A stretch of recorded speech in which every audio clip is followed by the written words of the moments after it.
Okay, ladies, this is just everything you need to know about lesson 1, probability.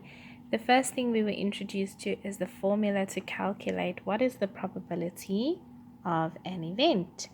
So we learned the formula. Probability of an event occurring is equal to the number of favorable outcomes over the number of possible outcomes, right?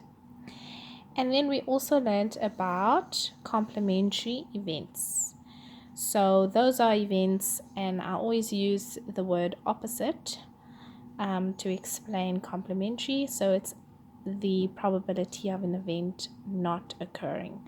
So you need to know these two formulas for lesson 1. I'm going to go through a few examples from your homework just so that we can do all those corrections quickly. Okay, so the first 4 questions are really simple because it just says the spinner shown is spun once. Find the probability of each event and then write the answer as a fraction, percent, and a decimal. So we have a spinner over here. Before you even start answering the questions, just have a look that you know you have 2 blues, you have 3 greens, you have 2 reds, and 1 yellow. Start thinking about which has the highest probability of occurring. Because I have more green, that would be the green one. All right. And what is the total number of sections that I have on my spinner? Well, there's 4 on the top, 4 on the bottom, so that is 8. These are very important things that you need to know before you even start with the calculation part. So here we go. The first question says, what is P blue? Now that P blue just means the probability of getting blue. Now you might wonder, where did they just jump into, say, 1 over 4 and then 25% and 0.25? Well, let's do it slowly. How many blue do you see? There are 2. And how many was the total? There are 8. So you have 2 out of 8. And that gives me 1 out of 4. And 1 out of 4, we know if we plug it in our calculator, gives me 0.25. How did I get that 0.25? Just on your calculator, 1 divided by 4 on the calculator equals, and then you should get the decimal 0.25. And as a percentage, just move your decimal point 2 spaces and you get 25%. Excellent. The next question deals with calculate the probability of getting red or yellow. So red, how many do we have? 1, 2. And how many yellow? Just 1. So that's 1, 2, 3 out of 8. On the calculator, all you're going to do to calculate the percentage is how many? 3 divided by 8, and that equals 3 over 8. Multiply that by 100, and that equals 75 over 2. Now, if it gives you a number like that, a fraction, all you do is press the S to D button on the calculator, and there you get your percentage, 37.5%. So that's for red or yellow. The next one, the probability of not brown. Not brown.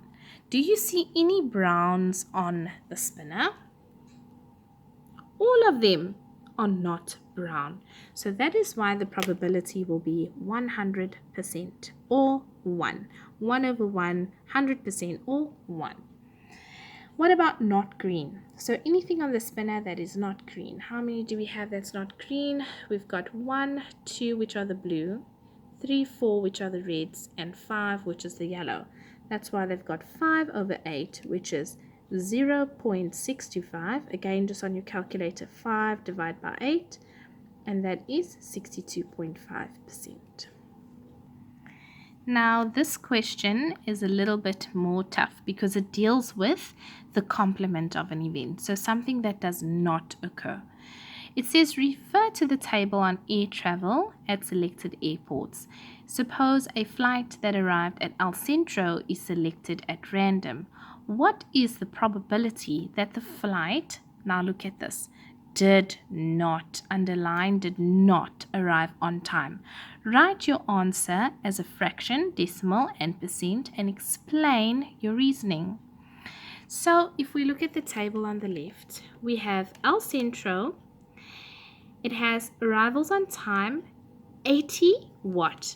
80% arrived on time. And then we have Baltimore, 82% arrived on time.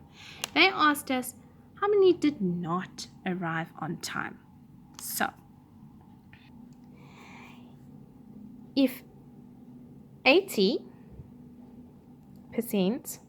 arrived on time, how much must be left over to get to 100%?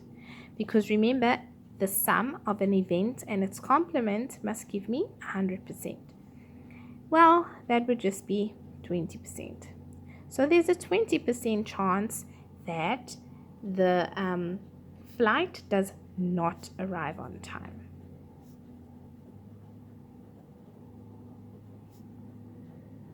So we have it as a percentage already. What about now writing this as a fraction? That's simply 20 over 100. Any percentage is written over 100. And if I simplify this, I can first write the decimal if you like. It will just be 0.2 because I moved the comma 2 spaces to the left. So 1, 2, 0.2. And if I wanted to simplify this as a fraction, 20 over 100, just cancel the zeros. That's 2 over 10. 2 goes into itself 1 time, and into 10 it goes 5 times. So 1 over 5. So there you have your answers. 1 over 5 for the fraction, 0.2 for the decimal, and 20%. So sample answer just means this is an example of what you could say to explain. It says since 80% arrive on time, this means that 20% do not arrive on time. This makes sense. These are complementary events. Okay, then the last question I will leave for another time, but I hope that this video was helpful for lesson number 1.